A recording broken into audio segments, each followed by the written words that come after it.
Sa lungsod ng Los Angeles, isang grupo ng mga pulis ang nasa gitna ng isang marahas na labanan laban sa apat na magnanakaw na humahawak ng isang bangko sa Lincoln Heights. Habang ang dalawa sa mga magnanakaw ay nasa loob na binabantayan ang mga bihag, ang dalawa pa ay nakikipaglaban sa mga pulis gamit ang mga automatikong rifle at full-body armor, na nagpapahintulot sa kanila na madaig ang mga pulis at tagapagmana ng maliliit na pistola. Buti na lang may dumating na unit ng SWAT, ang mga opisyal na sina Jim at Brian ay nagrepel pababa mula sa helicopter kasama ang dalawa pang lalaki upang mapunta sa bubong ng bangko, kung saan sa tunnel pababa sa storeroom, at humanap ng ligtas na paraan patungo sa lobby sa pamamagitan ng paggamit ng isang espesyal na spying camera. Habang ang ilang SWAT sniper ay pumupunta sa bubong ng isang gusali sa kabilang kalye, isang ikatlong koponan ang lumalapit mula sa lupa. Sa sandaling iyon, sinubukan ng isa sa mga magnanakaw sa labas na tumakas sakay ng isang getaway na kotse, ngunit mabilis siyang pinalabas ng isang sniper sa isang putok. Ang isa pang magnanakaw ay patuloy na lumalaban sa mga pulis, gayunpaman ang ground unit ay agad na naabot sa kanya at pinabagsak din siya. Ang dalawang magnanakaw sa loob ay nagsimulang magpanik, at ang ground unit ay nagpadala ng isang secure na telepono para sa isang SWAT negotiator upang subukang ayusin ang pagpapalaya ng mga hostage. Habang nakikipag-usap ang negotiator sa mga magnanakaw, tinawagan ni Teniente Velasquez ang kanyang koponan sa loob ng bangko upang hilingin sa kanila na maghintay, ngunit hindi pinansin ni Brian ang utos. Bumaba siya sa bodega, at habang walang pagpipilian si Jim kundi sundan siya, si Brian ay pumuslit sa likod ng pangunahing lobby upang makakuha ng magandang posisyon para barilin ang mga magnanakaw. Paulit-ulit siyang tinatawag ni Velasquez pero lahat ng tawag ay hindi pinapansin.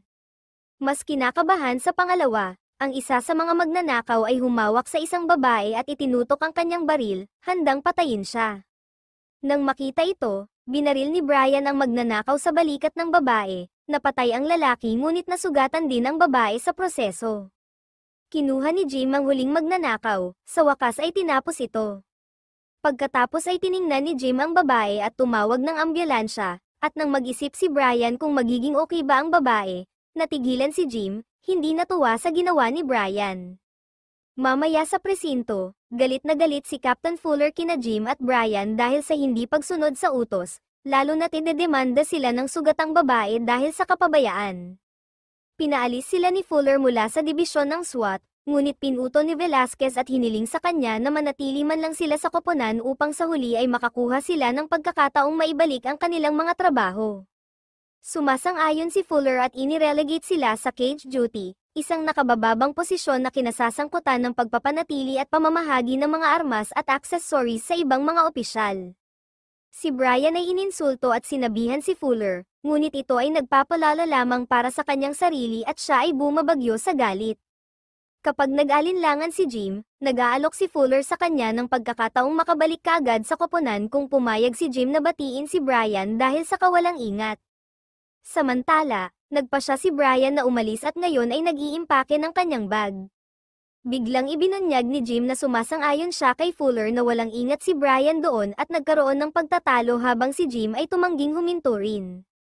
Ipinagpalagay ni Brian na niloko siya ni Jim at nauntog ang ulo sa salamin bago umalis.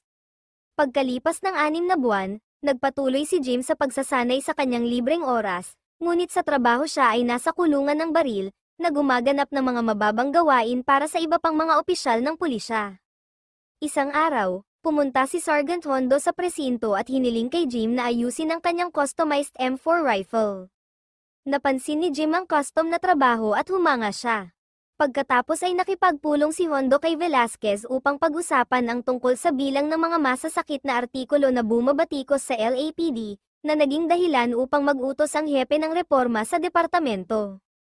Nais ni Velasquez na bumuo si Hondo ng bagong unit ng SWAT para siya ang mag-utos at mag-alok ng dalawa sa kanyang sariling mga opisyal, sina TJ at Michael. Tinanggap sila ni Hondo at nagpasya na pumili ng 3 pang kandidato mula sa mga file ng tauhan, bagamat si Fuller ang may huling say mamaya. Matapos ang armas ni Hondo, umuwi si Jim upang hanapin ang kanyang kasintahan na sinusubukang umalis sa kanilang apartment. Sinabi niya na ang mga bagay sa pagitan nila ay hindi na maganda at si Jim ay hindi naging pareho mula noong siya ay tinanggal mula sa SWAT team. Sinubukan niyang halikan siya sa huling pagkakataon ngunit tinanggihan siya nito at hinayaan siyang umalis.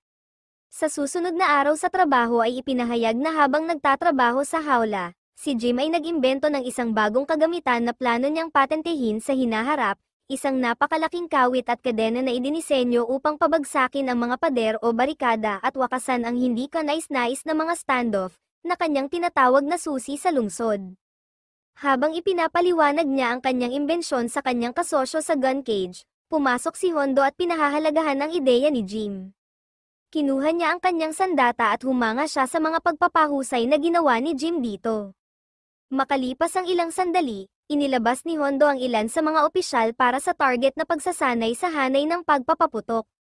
Si TJ nagtagumpay sa pagbaril kay Hondo, na tumaya ng $200 na kayang talunin ni Jim si TJ. Sa pagtanggap sa hamon, haharapin ni TJ si Jim, na nauwi sa tagumpay sa sorpresa ng lahat maliban kay Hondo. Samantala, dumating ang French mobster na si Alex sa Los Angeles, kung saan halos kunin ng mga gwardya ang kanyang kutsilyo ngunit nagawa niyang itago ito sa pagsasabing ito ay regalo ng pamilya. Matapos siyang tanggapin ng kanyang mga tauhan at bigyan siya ng peking pasaporte para sa ibang pagkakataon, binisita ni Alex ang kanyang tiyuhin sa isang lokal na restaurant habang nagpapanggap na naroon bilang isang sorpresa sa kaarawan. Gayunpaman, alam talaga ni Alex na ang kanyang tiyuhin ay nagnanakaw ng pera mula sa pamilya sa loob ng ilang sandali, kaya pagkatapos magsalo ng pagkain, mabilis na pinatay ni Alex ang kanyang tiyuhin gamit ang kutsilyo. Pagkatapos ay iniwan ni Alex ang restaurant na mag-isa sa kotse, at kalaunan ay hinayla siya ng mga pulis para sa isang sirang taillight.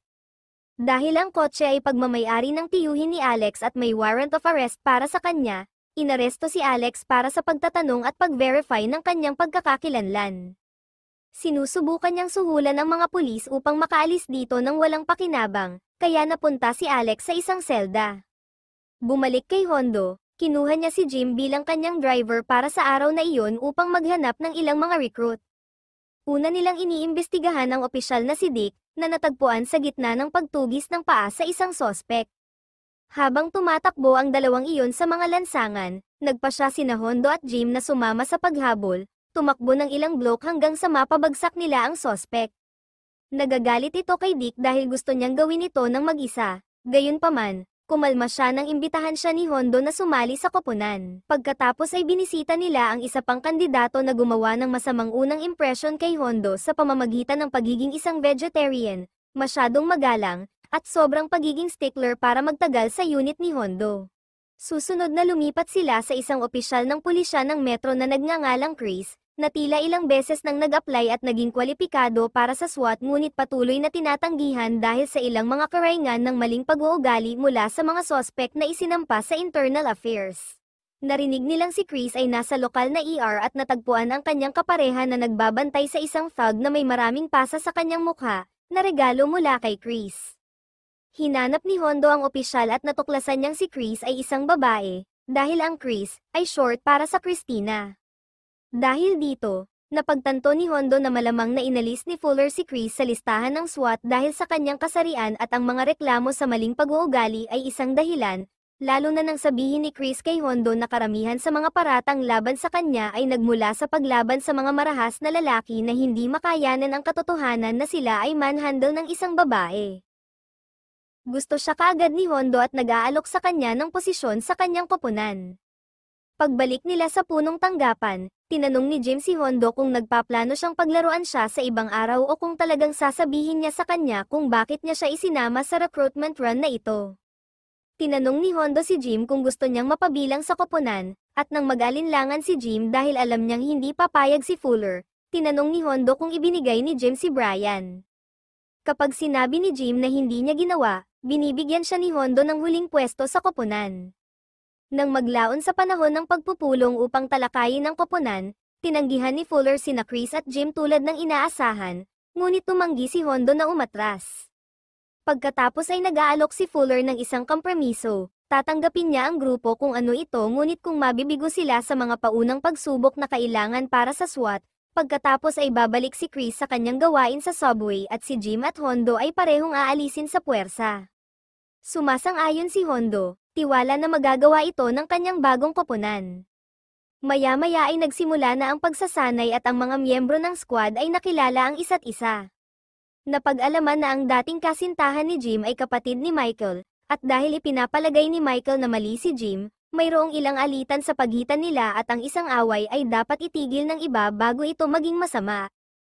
Inilalagay ni Hondo ang grupo sa ilang mga pagsubok tulad ng infiltration, armor, armas, physical conditioning, at long-range shooting, at habang may ilang mga paghihirap sa una, sa huli ay kaya nilang gumanap ng maayos.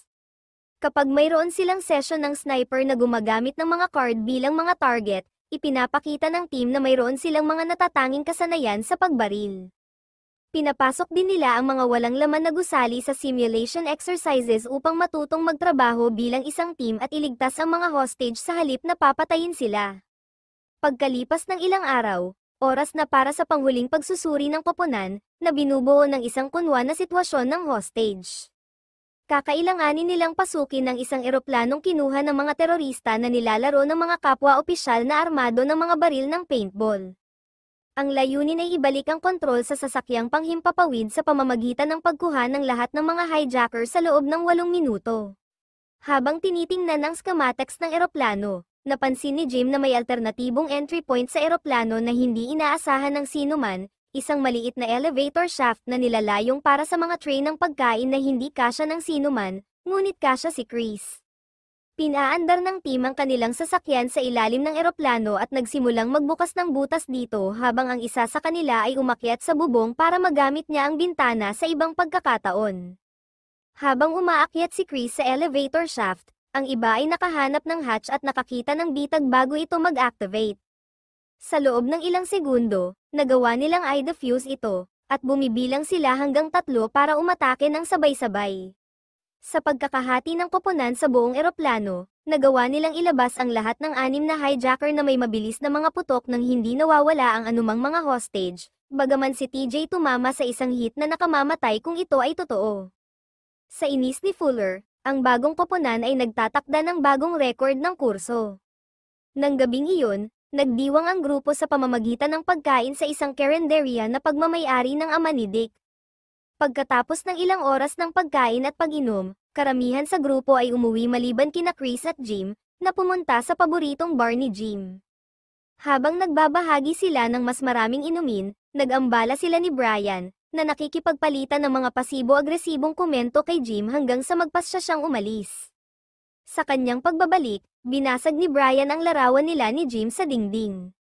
Bumalik kay Jim, sinubukan niyang ipasa si Chris, ngunit tinanggihan siya nito bago imbitahan sa birthday party ng kanyang anak.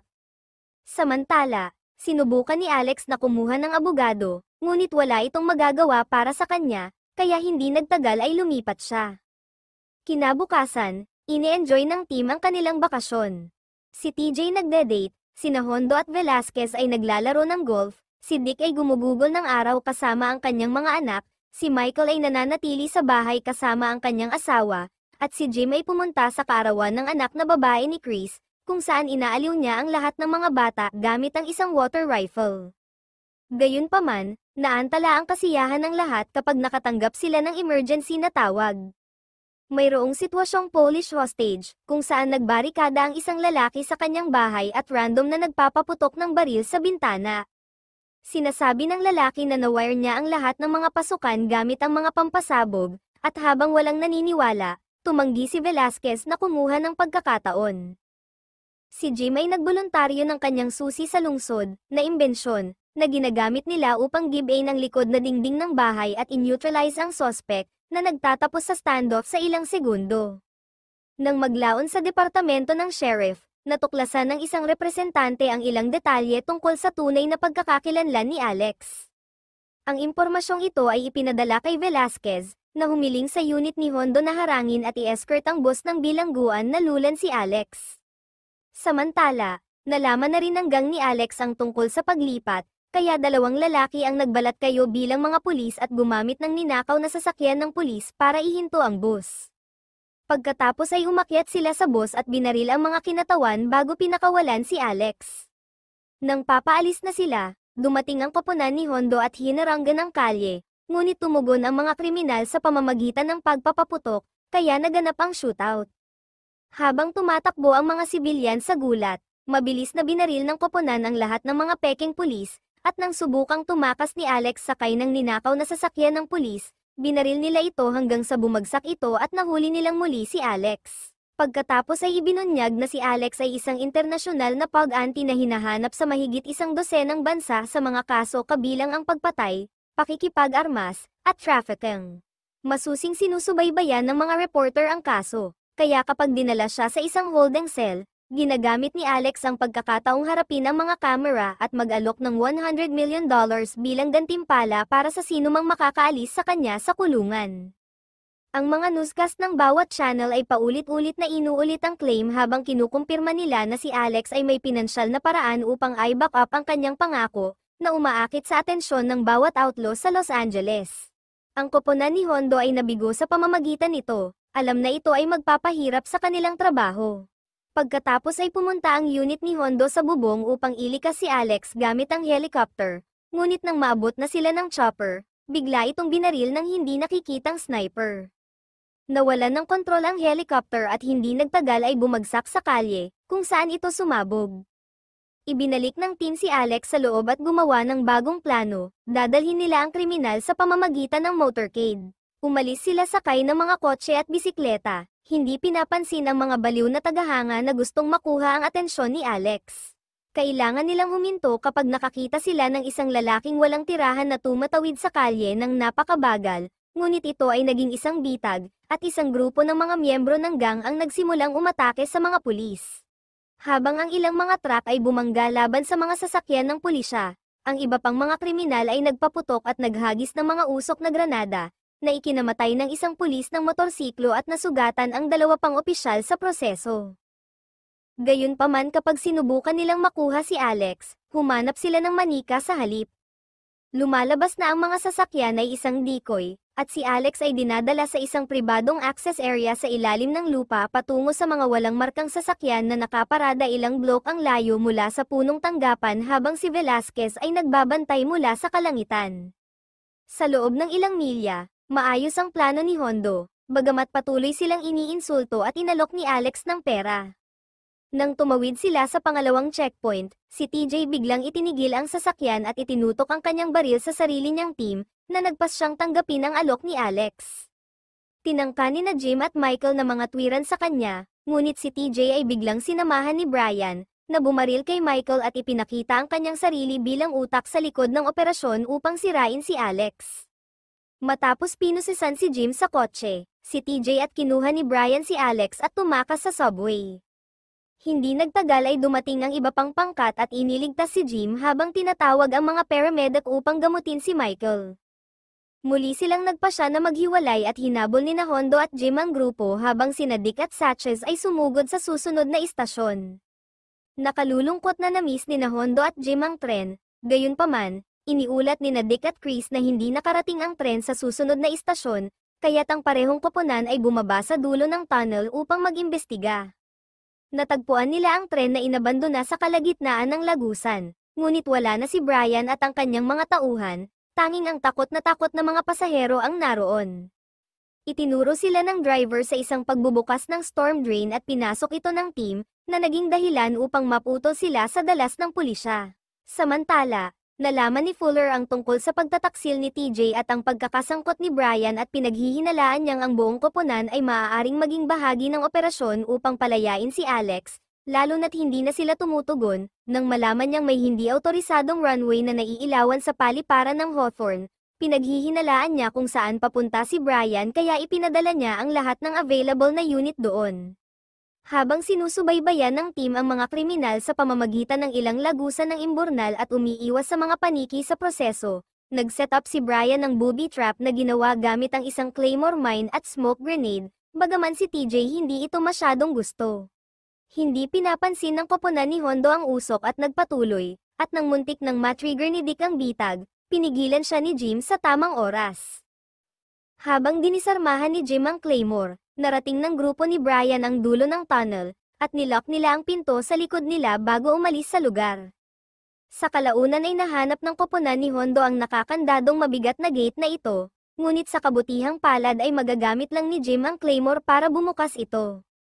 Ngayon ay gumagana na muli ang kanilang mga tagapagbalita, at ipinaliwanag ni Hondo kung ano ang nangyari kay Fuller, na hinihiling sa kanya na magpadala ng mga sasakyan upang kunin sila. Gayunpaman, hindi na nagtitiwala si Fuller kay Hondo kaya inutusan niya ang koponan na umalis sa misyon. Hindi pinapansin ni Hondo ang utos at ang kanyang koponan ay nagtapos sa pagkuha sa isang dumaan na limo. Habang sila ay lumipad, napansin ni Chris ang isang mababang lumilipad na jet sa ibabaw ng lungsod, na nagpaunawa sa kanila na ang jet ay dapat na plano ni Brian para sa paglikas kay Alex at ang paliparan ay isang pang-aakit lamang. Agad na sinusundan ng koponan ang jet, na ngayon ay lumapag sa tulay ng 6th Street. Agad na kinuha ni Brian at ng kanyang mga tauhan ang takot na may-ari ng jet bilang mga hostage at sumakay sa eroplano, na handang tumakas. Dinala ng team ang limo patungo sa tulay, at nang bumaril ang dalawang kriminal para sumabog ang harang sa daan, si Hondo ay dumaan lamang dito nang walang pag-aalinlangan. Nagpaputok ang mga pulis upang subukang pigilan ang kapatagan at kapag hindi ito gumana, nataman ni Hondo ang landing gear ng eroplano bago ito lumipad, na naging sanhi ng pag-crash nito. Isa pang putukan ang naganap sa pagitan ng SWAT at mga tauhan ni Brian, kung saan nataman si Chris sa balikat. Sinubukan ni Alex na tumakas, ngunit hinabol siya ni Dick sa paglalakad at agad siyang nahuli. Ligtas na umalis si Brian sa eroplano sa pamamagitan ng paggamit ng isang hostage bilang isang kalasag, pagkatapos ay bumaba siya mula sa tulay at sinundan siya ni Jim. Samantala, hinarap ni Hondo ang isang nasugatang TJ, na nagsasabing pinagsisisihan niya ang kanyang mga ginawa at nagtanong tungkol kay Michael. Matapos kumpirmahin ni Hondo na inaasahang gagaling si Michael mula sa kanyang mga pinsala, si TJ binunot ang kanyang baril at tinatanggal ang sarili. Bumalik kay Jim, bumaba rin siya mula sa tulay at dumapo sa isang bakuran ng tren, kung saan dinala siya ni Brian ng biglaan at sinaksak ang kanyang kamay bago tumakbo palayo. Sinundan siya ni Jim, at pagkatapos makaiwas sa ilang gumagalaw na tren, hinarap niya si Brian para magsimula ng hand-to-hand fight. Nagpalitan sila ng isang grupo ng mga hit sa ibabaw ng riles, at nang biglang may paparating na tren, sinipa ni Jim ang ulo ni Brian papunta sa daanan nito, at agad siyang pinatay. Matapos muling sumali si Jim sa kanyang koponan sa tulay, dumating si Fuller at binabati ang lahat para sa kanilang mahusay na trabaho, ngunit itinuro din niya na hindi pa tapos ang trabaho. Nasa kustodiya pa rin nila si Alex at kailangang ilipat sa isang federal na bilangguan, kaya sumakay ang team ng SWAT truck para ihatid si Alex sa mga awtoridad. Makalipas ang ilang sandali matapos matagumpay na may hatid si Alex, isang ulat ng isang nagaganap na pagnanakaw ay dumating sa banda ng pulisya. Itinuturo ni Hondo na ang kanilang shift ay teknikal na natapos sa loob ng 12 oras, ngunit ang pagod na koponan ay sumang-ayon na magtungo pa rin sa kanilang susunod na misyon.